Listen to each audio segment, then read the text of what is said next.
ඒ මූ ඔලිවාස්සේ පොල් ගෙඩිය දාගෙන මොකද්ද කරන්නේ කොහොමද? මූ ගන්නේ කොහොමද?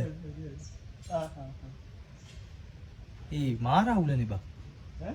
මොකද්ද කරන්නේ දැන් කොහොමද මූ බේරගන්නේ? ඔතත් ඒක ගහයි අනිවාර්යෙන් ඈ. ඒකනේ. අනිවාර්යෙන් ගහමු. අංකල්ට කියවද?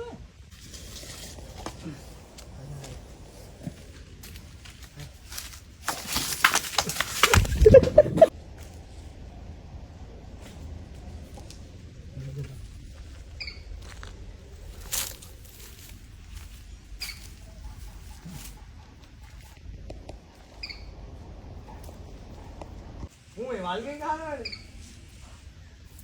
ඔය වල්ගෙන් ගහනවා. ඔව් ඒක තමයි.